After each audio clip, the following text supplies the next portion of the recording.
Oh, that's it. Yes, we did it, everyone. Everyone, we did it. Hello. It's us. It's Video Games Ahoy. It's episode 107. Oh my god. Just had the most stressful 15 minutes of my life. Before I introduce the gents, I should say to anyone wondering why I'm having a bit of a panic attack at the start. We thought we'd start early this week and be like, yeah, we'll be on at 6:30. Then I had to leave my house. Then I came back and nothing worked. Nothing worked. These two lovely gents, who I'll introduce again in a second, were waiting patiently, and I was just frantically running around trying to sort my internet. But it is fixed, and yes, it is your favourite Dav ACP. It is Dav Weeks. Hey! And Callum Hurley. Hey! Hey! How you doing? I was tapping my watch. Yes. Kind of going, what are you up to, Jonny? Yeah. If you're not watching this, there was tapping. You might not have. We'll add tapping. We'll add it after the show's finished. How you doing, gents? We got a lot to talk about today, so we might not do the usual like chitty chatties at the start. But yes. Oh, mate, I'm here for the news. Should we just dive in there? Because like you guys seem they seem pretty chill, and we've got lots to discuss. All right, cool. Jump in. There is some. I need to get a web page. I'll get my phone up in a sec. Someone subscribe. It's ACP. Wow, 20 months in a row. Whew. Wait, we've been going for 20 months? Man, we've been going 2 years? Is it 2 years?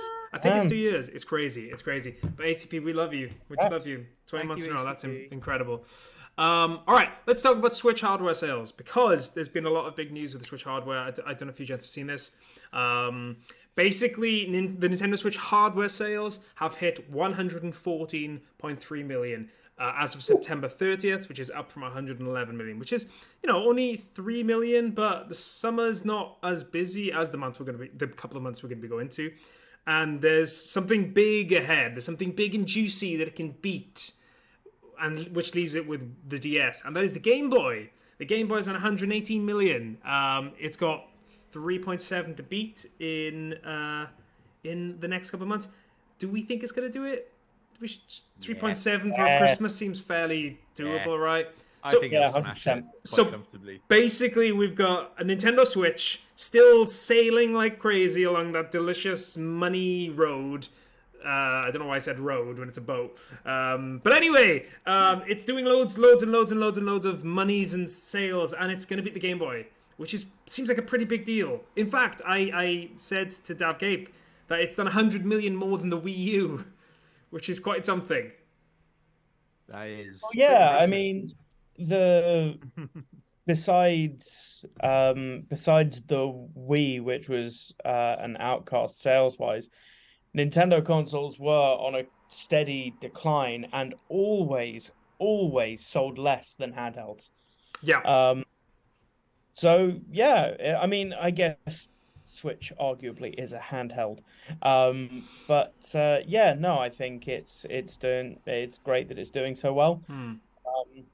It shouldn't have too much long left in it, but we'll see what Nintendo decides to do. Well, this is the question that comes from it, because we previously asked on this channel many times, is it going to beat the DS? And it's got 30 million to go. Now, if it had kept the steam that it had been going over like the last, say 2 years, where it was doing like 26 million, 28 million, just if it kept that level, I'd be like, yeah, probably. It could easily do that. I'm thinking no now, and the word, like, Nintendo released a lot of things where they're basically kind of alluding to the fact that everything's slowing down. They've forecast, I think it's like 3 million less than they originally predicted. They don't expect to sell as many. They don't expect to make as much money. But either way, I mean, I can't think of another console which had the kind of comeback that the Switch has had. I even when PlayStation didn't do so well with the PS3, it still sold more than the Xbox 360 and still sold 85 million units. It just seems crazy. It seems crazy. I think what we'll get into more though than the hardware sales is the software sales, because this is where it gets kind of crazy. So there's a few things I'll rattle through first, because it's not up until now. It's up until, like I said, September 30th. So there's still a whole month and 9 days that we've not caught up to as well. So some of these might have sold a bit more. I imagine Splatoon 3 would have done more again. But What have we got here? Nintendo's Splatoon 3 sold 7.9 million units over the course of, 1 month, which is Nintendo's fastest selling Switch launch ever, considering we've had Animal Crossing in that time period as well, which sold, it's great. Apparently it was like 5 million in Japan. Japan just bought and bought and bought. Switch Sports sold 6.15 million, which I'm quite impressed by. I'm quite impressed by that. 6.15 million. Mario Kart 8, another 3 million. Yeah. I mean, it's insane. We'll come to the total. In fact, I'll check some numbers to you guys, and I'll see if you can guess them like the old days. And Kirby and the Forgotten Land, 2.61 million, which reportedly makes it the best-selling Kirby game ever. Oh, well done, Curbs. I'm kind of happy. I'm kind of glad because well deserved. I really enjoyed it. Really, great game. Really, really enjoyed it. I love the music. Every now and then it gets stuck in my head, like just it's great. It's great. But yeah, like I said, they're forecasting the Switch hardware sales from 21 to 19 million. Right. The questions I was going to ask you, gents. I want you to try and get. They've given us a top 10. Is it a top 10? That looks like not a top 10. Oh, well, it doesn't matter. Anyway, what we wanted to guess is... I wanted to guess what's in the top 10. Switch games. Yes. Which Switch games do I have? Is there 10 in front of 1, 3, 8, 9? There is 10 in front of me. Okay, so which Switch games made the top 10? Odyssey. Yes? Yeah. Like all-time sales of Switch? All-time of Switch games, yeah. All-time sales of Switch games, and then I'll rattle through the numbers. Well, I mean... Mario Kart 8 is surely still number one. Right at the top, that is number one, yeah. It is number one. Yeah. That's all silly, man. Breath of the Wild's got to be somewhere on there. Breath of the Wild's on there? Yep. Well, has Splatoon 3 now gone into It's not on this. Splatoon 3 is not on there. Not yet. But these numbers will be huge because I imagine somewhere in that top 10 will be Pokemon Sword and Shield. Yes, that's another one. I do know that they've hit, I think it was 25.3 million now. Man, you absolutely smashed that. I'll tell you, I'll just run through the numbers because we could be all day otherwise. So in it's just creeping into the top 10. Pokemon Let's Go, 14.81 million. That's. I mean, I think they include both of the games. So that's Eevee and Pikachu, but they do. But still, I mean. 14.81 million is pretty good. Not many people actually buy both. Yeah, especially that one as well. Like it was definitely for casuals like me. Ring Fit Adventure, still in that top 10, 14.87 million. Then Pokemon Brilliant Diamond, Shining Pearl for 14.92. Really? Yep, it's there. Oh. Super Mario Party 18.35. Super Mario Odyssey 24.4. Pokemon Sword and Shield, as Callum said, 25.37. Legend of Zelda Breath of the Wild, 27. Can I just put into context for how much of an anomaly Breath of the Wild sales is for a Zelda game? I think the previous best-selling game was Twilight Princess, which was 10 million. And it sold almost 3 times as much. And that's not including the Wii U as well. That's the Switch. Yeah, I mean, for a solid sort of 6 months, Breath of the Wild was the Switch game. Yeah. That's why I bought it. It launched on Wii U, and we knew it as Zelda U for like 5 years. Yep. Yeah. That's why I bought it. That's literally why I bought it. Zach Hamilton has regularly referred to his Switch was a Zelda machine. Yeah. It was a Zelda playing. That's fair. That's all it was. Yeah. I'll keep cracking through the numbers. We got Super Smash Bros. Ultimate, 29.53. Animal Crossing in second place, 40. Just actually broke through the 40 million barrier. What a jump! It's just from 3 to 2, 11 million units. It's insane. And then it's a jump again. It's just ridiculous how well Mario Kart 8 Deluxe is selling. Mario Kart 8 Deluxe is just shy of 50 million. It's 48.41, which you imagine, considering it's the bundle, it's part of the bundle. Usually at Christmas time, they do it every single year. It's part of the bundle. That's going to break 50 million units, which is insane. That has to be, by such an unbelievably long shot, the best-selling remaster of all time. That's a really. That's what Sony was hoping for.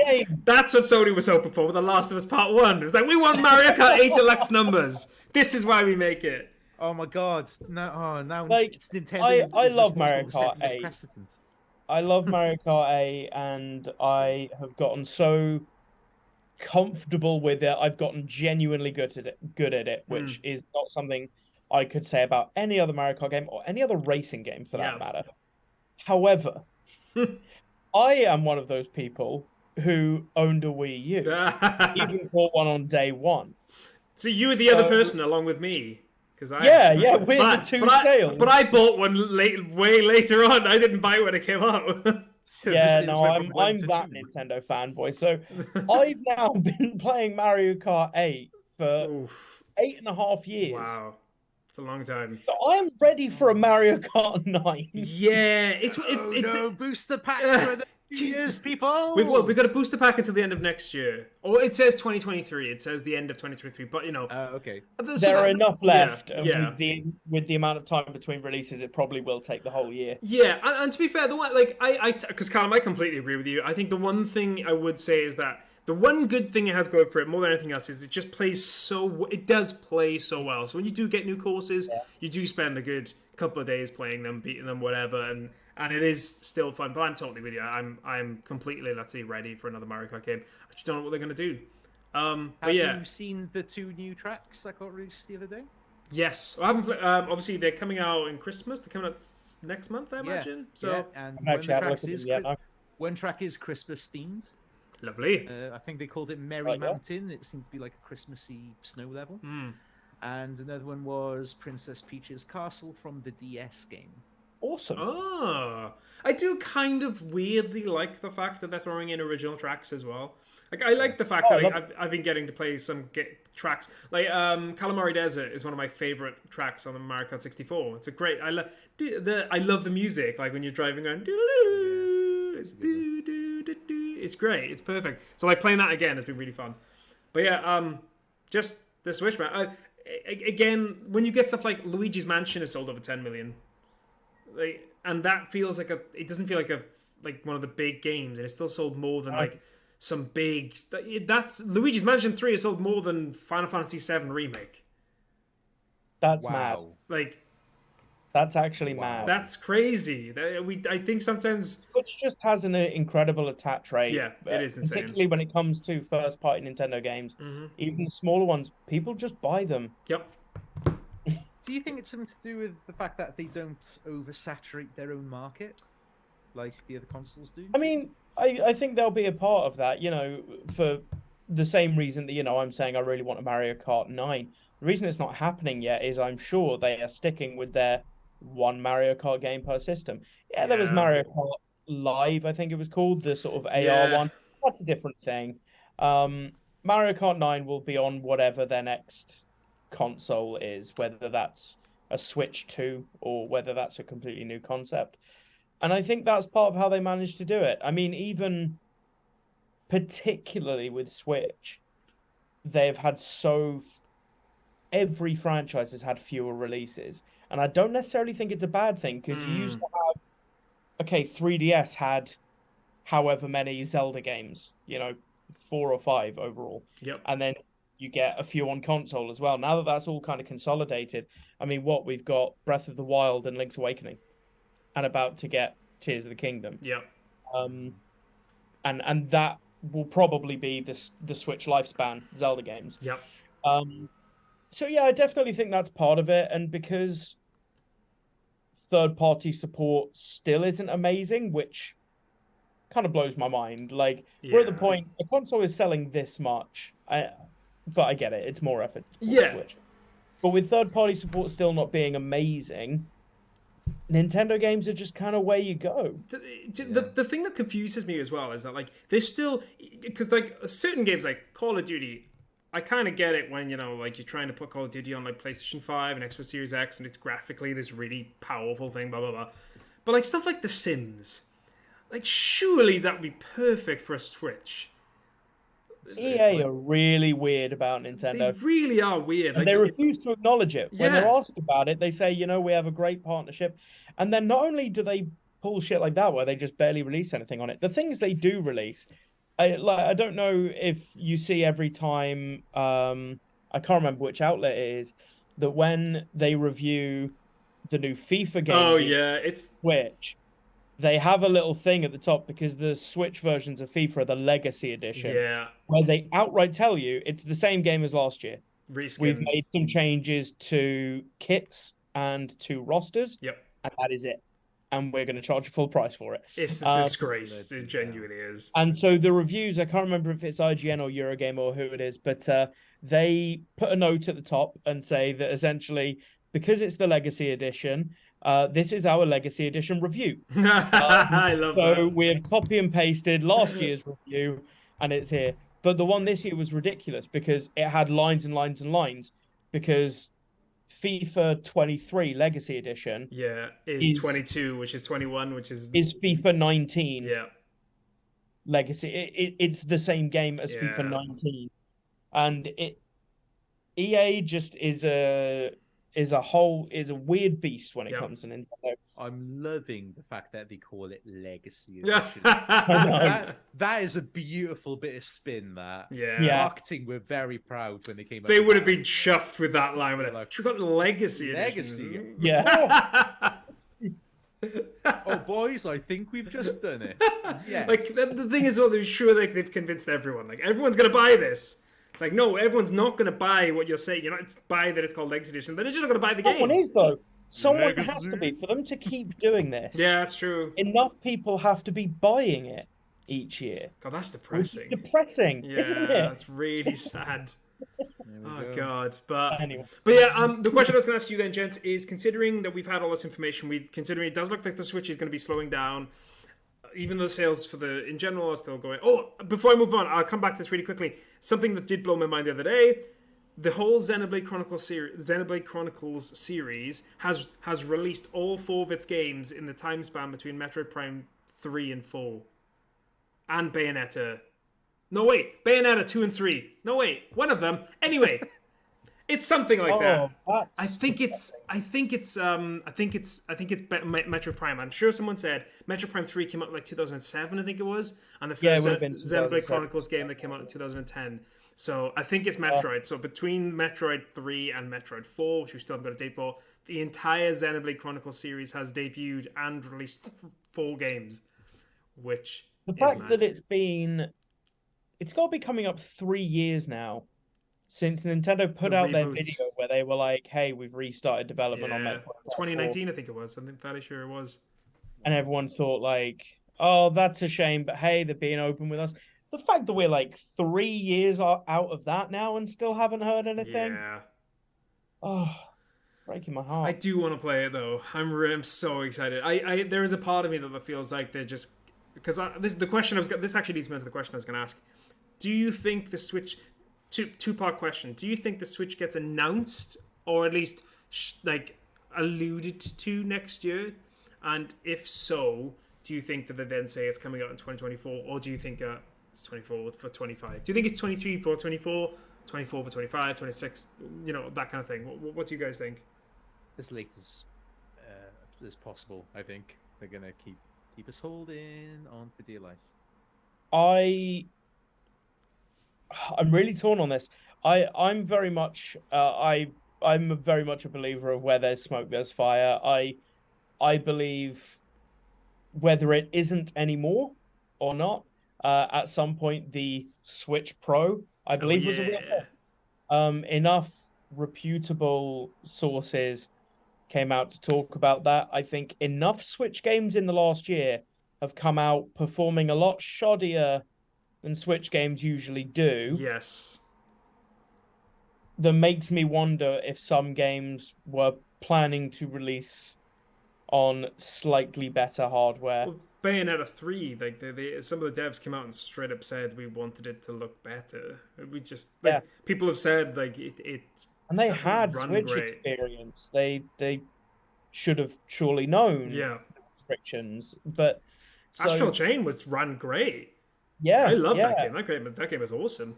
And so things like that make me feel like at some point there was this assumption that they'd release a Switch Pro, and whether it's just been delayed or they've decided maybe to scrap it and say we're going to be releasing a new console.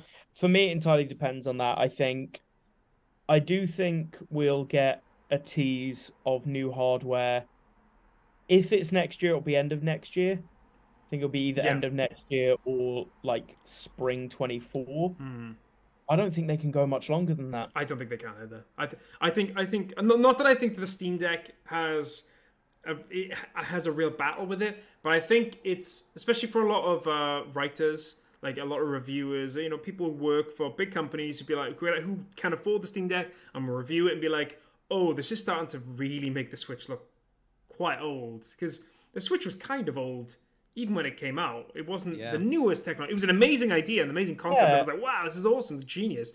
But it wasn't the newest of the new technology. Absolutely not. I agree with you, Callum. I think late next year, but I do think something will come out in 2024. I think it's probably about time. And maybe Metroid Prime is the thing that launches it. That wouldn't surprise me. Okay. But yeah, that's it. Well, that's enough about Nintendo. What else have we got to talk about? Oh, the European Commission has officially launched an in-depth probe of Microsoft's proposed acquisition of Activision Blizzard. So we saw that the I can't remember what the British version is called, but they have started looking into it, and now the European Commission has as well. This doesn't necessarily mean that it's going to go wrong. It just means they are looking into it, and we don't know. They keep coming back to Call of Duty. It's a weird situation because I hate it so much about Activision, like so much of it, and Bobby Kotick is an awful person, awful person, and everything he does is bad.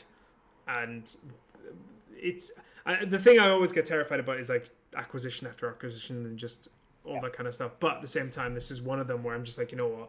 I think realistically, for the people that's working there, the best thing that can happen is that Microsoft buys them, because I don't see how else it's going to be fixed. But yeah, that is that is. Do you think that's going to be a blow to Microsoft? Do you think that's going to delay anything? I mean, they're saying until, I think it's March next year at the earliest. There's going to be decisions. So we know now that this deal can't go through until at least March next year.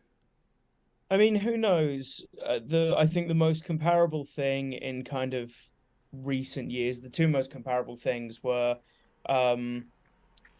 the AT&T acquisition of Warner Brothers, which already has stuff's happened since then. And the Disney buyout of Fox. Yep. I think are the two. And granted, those are bigger, but it is often, and I believe it was in those cases, European countries that stepped in. Yep.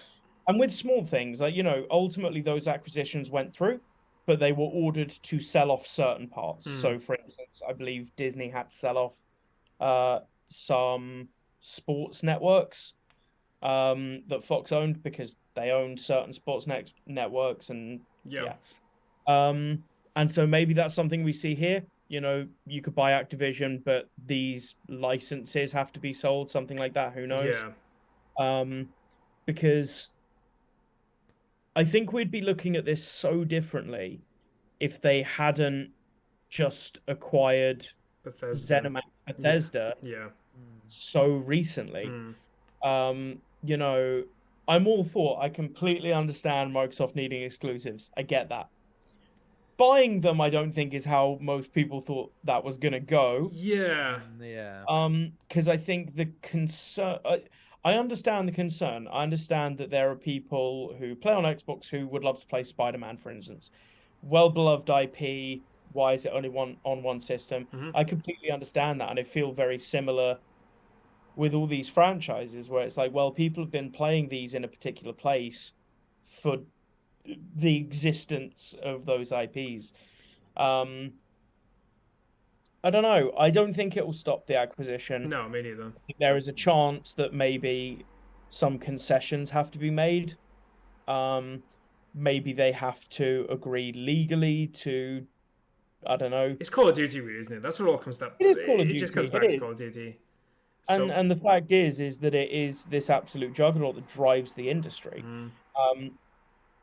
And although at the same time, I don't know, I don't personally believe that Call of Duty going Xbox exclusive would kill the PlayStation. I don't think so. I believe, if anything, and the reason that I believe Microsoft will continue to make it multi-platform, I think Microsoft knows it would harm Call of Duty more than it would PlayStation. Yep. I mean, how many of us here play Call of Duty? I don't. Not for years. I used to, about it was like 10 years ago. Like, most people, not everyone plays it. It does feel like there's a turnover of people who play Call of Duty. And if you limit that to one console, there are people who will genuinely not buy an Xbox, and there are people that will refuse to buy a PlayStation because they are that way inclined. So, yeah, it's weird. So, yeah, I don't know. I think it'll still go ahead, personally.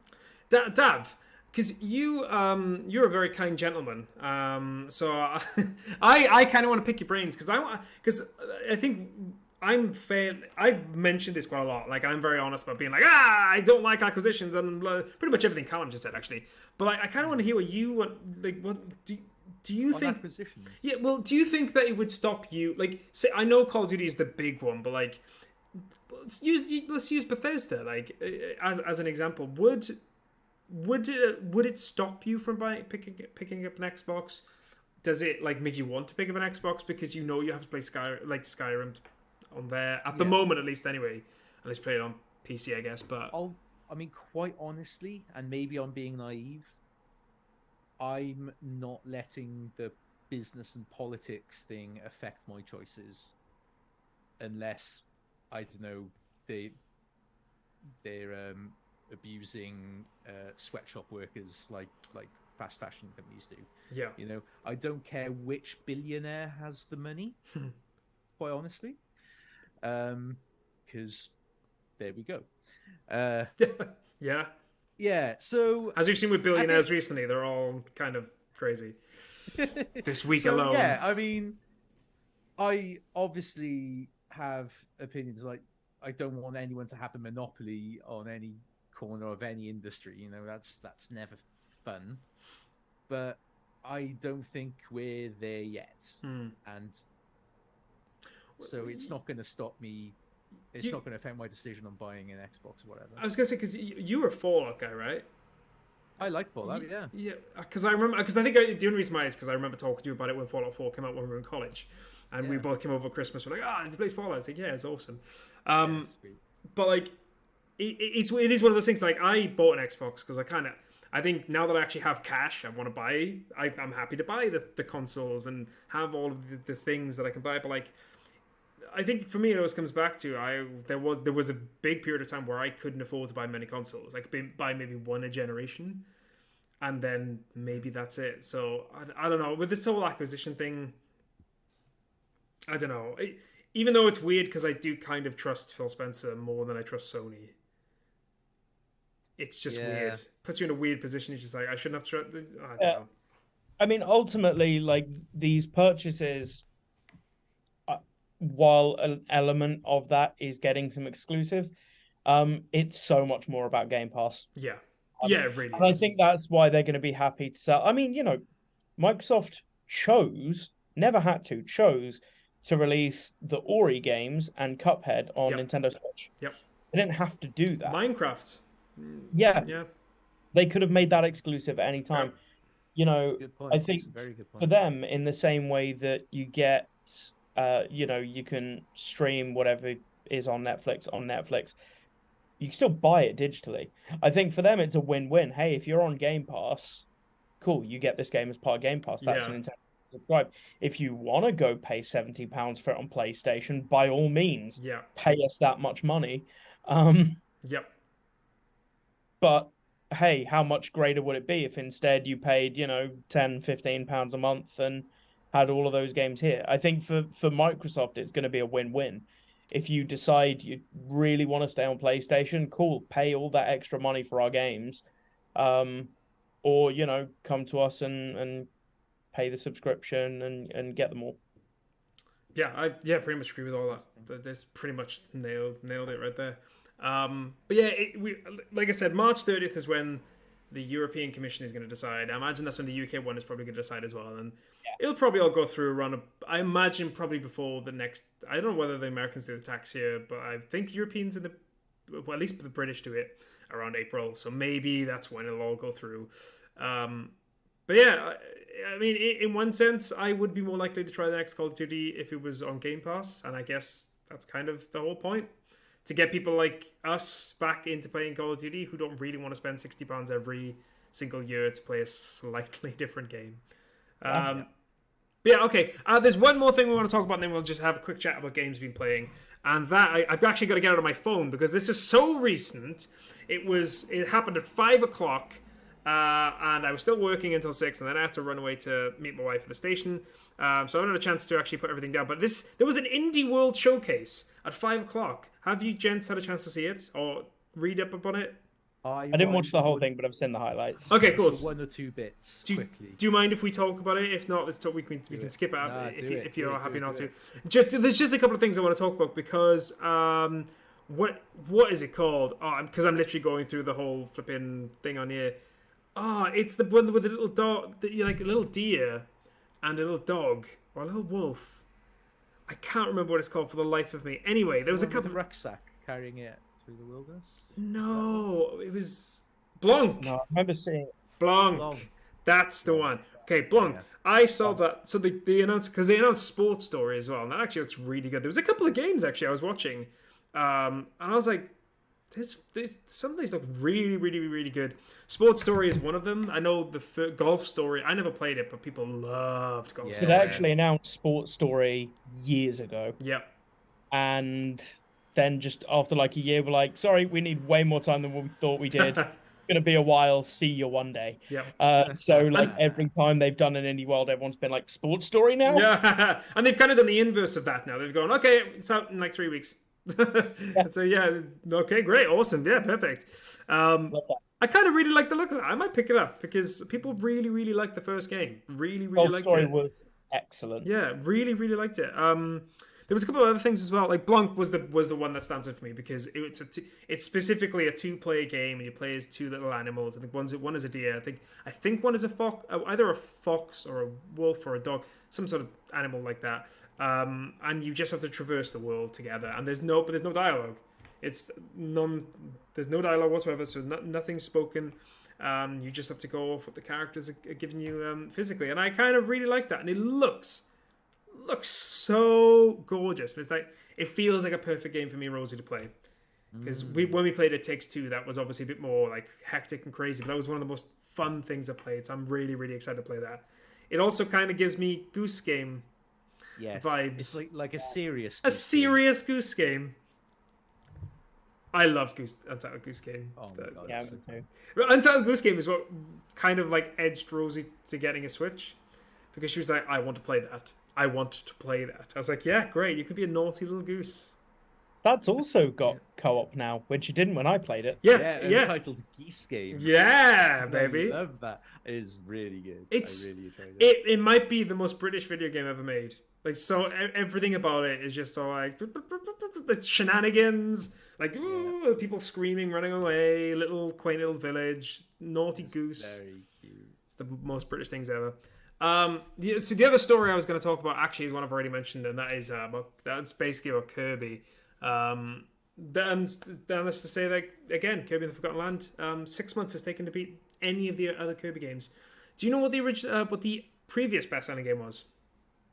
Was it Dreamland on the NES? It was Kirby's Dream Land on the Game Boy.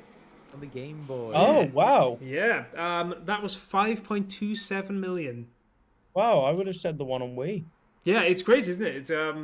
It's crazy that is the best-selling one. I was quite shocked by that, but that was the best-selling one. Again, I really enjoyed Kirby: The Forgotten Land. It gave me real kind of, even though it is nothing like Odyssey. It did. I don't know why, but it was kind of reminding me of Mario Odyssey. I don't know why. I think there's just a few parts of the levels where like it reminded me of I know what you mean. A few stages from Odyssey. Calm, I got a question for you. Breath of the Wild or Mario Odyssey? If you had to pick two, not which one's like, I think this one's better because that one's shit. Just more like if you could only play one for a day and then that was it. You could pick the other one up like 4 weeks down the line, but you could only play one for a day. Which one would it be? I mean, contextually, if I could only play one for a day, it would be Mario Odyssey. Yeah. Breath of the Wild is a longer. Yeah, it's like a stewing game. Like a stew. And it's great for that. If I were to just pick, you can only own one of these games, it would be Breath of the Wild. Breath of the Wild, okay. That's a really good point, actually. Maybe I worded it really badly and Callum's just bested me. I think I'm just thinking way too much about it. No, but I think it's a really good point. I just more than anything, I just want to see. I don't think we've spoken about Breath of the Wild. I routinely speak about Breath of the Wild on this podcast, but we never really talk about Odyssey. And every time it gets brought up, I'm always like, it feels like it's in the shadow of Breath of the Wild because it's an awesome game. It only came out like 6 months later. That's the problem. It could It easily came come out out the same year. Yeah, But that's what made that such an incredible year. Yeah, it Switch's was first amazing. year, and it launched with Breath of the Wild. Odyssey came the holiday Splatoon, of that year. ARMS, Mario Kart, Mario Rabbids, Xenoblade Chronicles 2. Yeah. The first What 6 a months first were year for a console. insane. You know what? I watched a YouTube video of a really stupidly titled 173 little details in Mario Odyssey that makes me love it. And you know what? It was a bloody good 173. Did you love it? Did you love it? I did. Because all the little things in it that they talked about, I was like, oh yeah, that's really cool. Yeah. So many cool little details. Yeah, I do sometimes think that, like, because of how big Breath of the Wild is, and again, because it just feels like it's in the shadow of Breath of the Wild a little bit, and it takes up a little bit more of the conversation when it's just like, it might be my favorite Mario game. I think it is. And for someone that nostalgically was so attached to Mario 64, because it came out when I was like 8 years old, which is the perfect time for anyone. That's when all the best games come out, when you're 8 years old.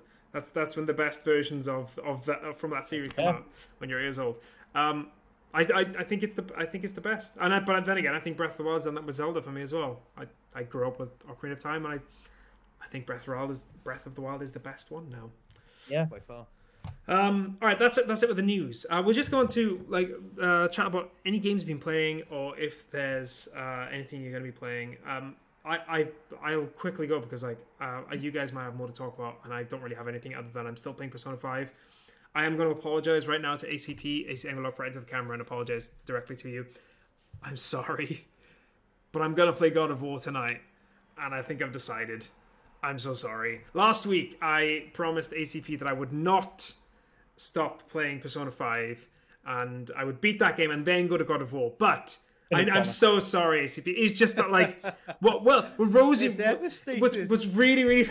I'm so sorry. Literally, last week, me, Zach, and ACP was sat here going, I don't know what to do when it comes out. Do I put down Persona 5? Because I'm only I'm only 40 hours into Persona 5, but that's not even halfway. It's not halfway. I'm not halfway through that game, and I've got 40 hours into it. You are a weak man. My worry is that, like, I probably will be able to beat God of War in about 25 hours, which is less time than what I've put into Persona 5 since I've had it. So I reckon I could beat God of War in about 2 weeks. I don't think I could beat Persona 5 for probably another 3 weeks, and just having a PS5 game sitting there waiting for me to play it, I think I'm going to crack. Yeah. So I'm just like, you know what? I'm just going to do it. But when you go back to Persona 5, you do know you're going to have to go all the way back to the start. Oh, yeah. I've already... ACP, I'm so sorry. She's breaking my heart right now. Honestly, the guilt tripping is strong. Just for anyone that is listening and is not reading this, how could you let me down? Essentially, you asked my advice and I decided not to take it. ... Wow, what's the point? I'm so sorry. She does have a point. I did explicitly ask for her advice and Zach's, and now I basically it's because I'm weak. The guys have already said I'm weak. I'm a pathetic coward of a man. I am. What is it? The legendary? No, not a legendary. What is the Anti-Chronos? That's what you are. The Anti-Chronos. I was going to say, what is the FIFA game on the Switch? The Legacy. Oh, the Legacy. I am the legacy version of Jonny. Okay, that's what I am. I'm Jonny Legacy, the legacy version of. That is not meant as a compliment.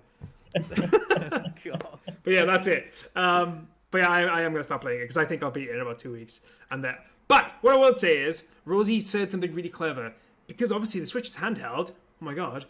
Maybe I go to bed like half an hour before I normally do. Just play for like half an hour before I go to sleep. Just to keep it going. Just to be like... Keep your fingers... Yeah, keep everything a little bit dexterous. Keep my brain going, because it's a lot of information. And what the controls are. Yeah, exactly.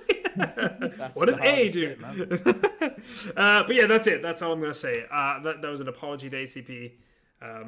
Yeah, there we are, gents. Ooh, I've been playing a game that's taken more of my time than I really expected it to.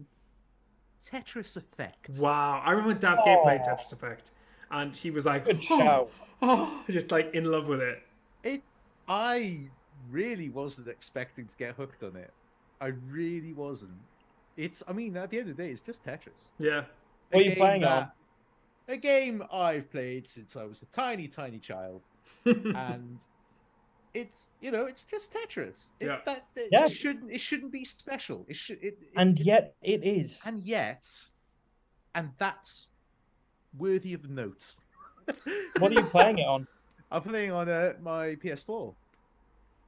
So, like, if you ever get the chance, try it out in VR. I would love. That's what I've heard. Because it's an experience. It's quite hypnotic. Yeah, it really is. I love the kind of VJ elements of it all going off. The fact you get those little beats reacting every time you spin, spin a shape and move it.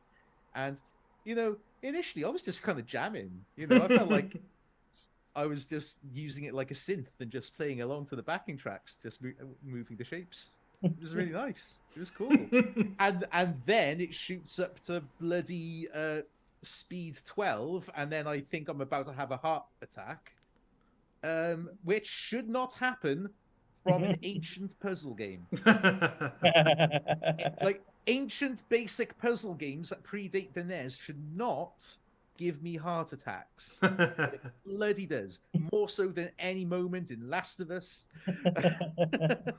Any Resi moment. No. When that fucking game went up to speed 12, I nearly died. That's amazing. Defeated by Tetris Effect.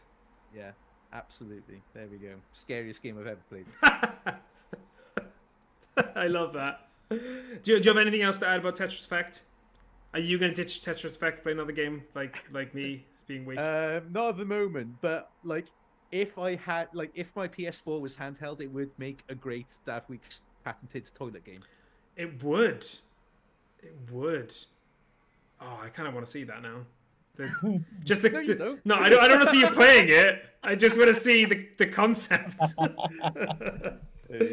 How about you, Callum? Any games you've been playing? Yeah, lots. I'm right in the middle of busiest game month of the year. So firstly, I'm something of a whore for new releases. So I say that. Funnily enough, you mentioned Tetris Effect. I've been playing a lot of Tetris. That's just a side thing. Nice.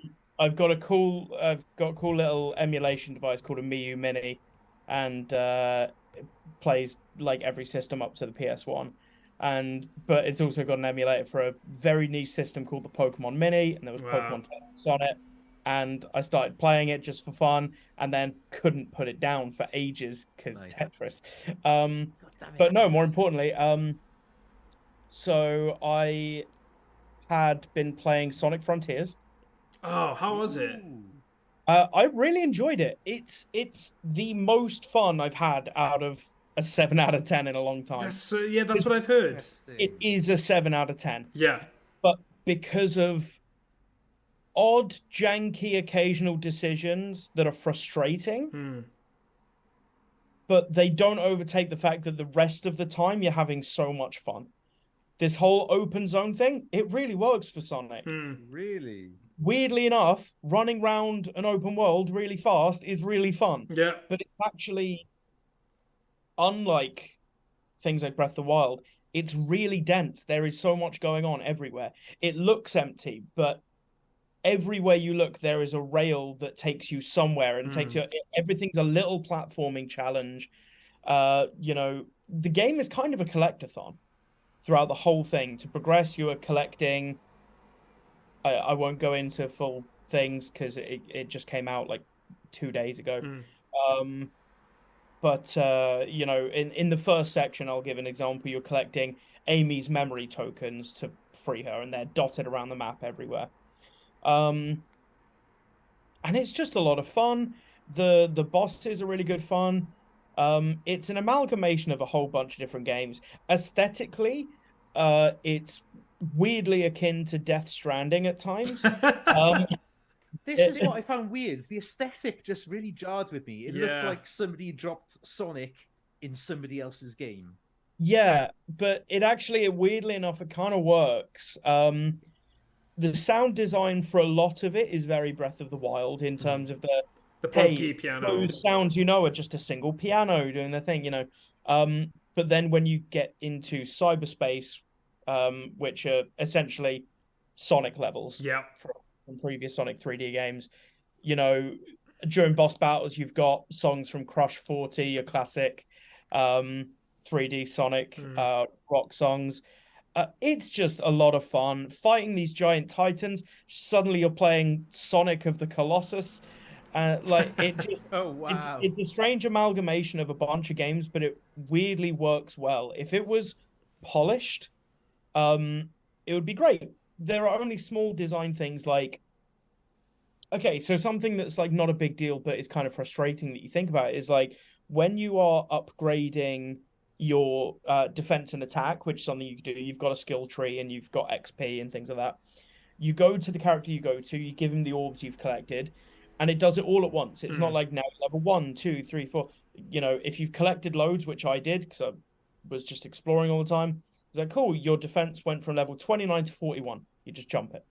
Oh wow. But then when you're upgrading your speed, you do it one by one. And every time you've done it, now what would you like to do? Increase my speed. Okay, I've done that. Now what would you like to do? Increase my speed. And it's one of those, it's like, so that's tedious. Why would you have it one way for one? It's things like that are just like odd decisions. That makes no sense. It's sort of like, it's almost like two teams worked on different systems, But aside of that, the actual moment-to-moment gameplay is super fun. I rolled credits at about 18 hours. Oh, that's not too bad. And there's more to do. Would you recommend it? Would you recommend picking it up at the price it is now, or would you recommend waiting? Because I think at some point I'm probably going to play it. Yeah. I guess it depends. It depends how much you enjoy Sonic. Yeah, I have a weird relationship with Sonic because I have like deeply emotional, like nostalgic memories of me playing it when I was like 5 with my brothers and being like do do do. I have the original like consoles, which is one of my all-time favorite games. But then so many of them are trash. Yeah. So I mean, bad. it's not trash in the way that like Lost World was that what it was called? I can't remember. And Forces and 06 and all that. It's not trash in that way.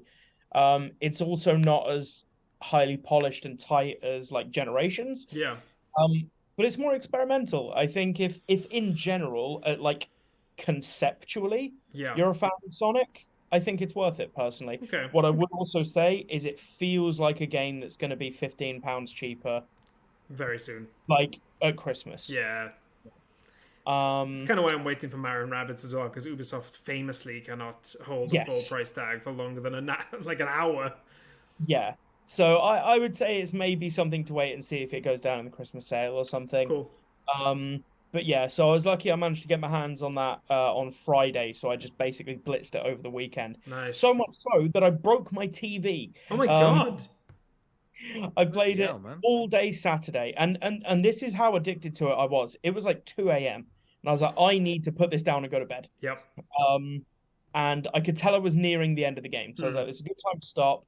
And I saved it, and I was looking at and just before I logged off, I was like, I'll have a look at where I'm at with skill points and stuff, and I was on it, and then just this big blue line appeared in the middle of my screen, and I presumed it was just like a game glitch or something. Oh, when I change inputs, no matter what, that is just there. Yeah. I don't know if the TV overheated from being on all day or something. Jeez. Sonic Frontiers broke my TV. Broke your TV. Oh my god. But then I managed to pick up Ragnarok yesterday. I was very thankful I managed to pick it up early because I'm currently away. So when I got home from the early Black Panther screening last night, I got in, it was like 11 p.m. and I was like, I can't not start it. Yeah. I didn't know I was working during the day, but I put it in and it installed while I was out seeing the film and I got back. So I played about 2 hours last night. I won't go into any details because it's just come out today. Yep.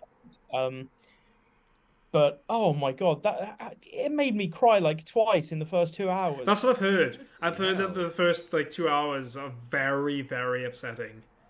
And it's not even like massive reasons or anything like that. It just, the acting's phenomenal. If you've played God of War 2018, you know what to expect generally.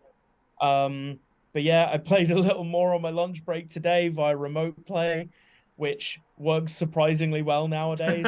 Really? Wow. Yeah, that's really cool.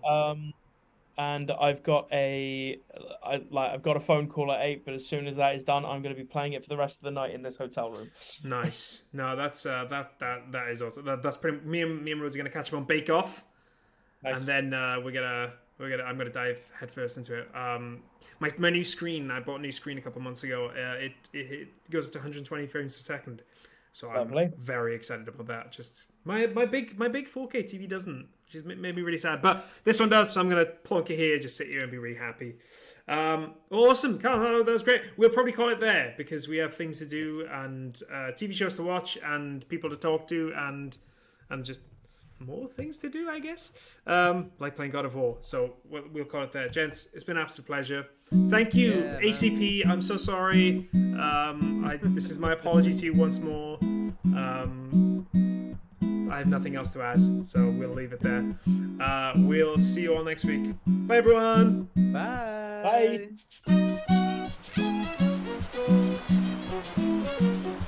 Bye.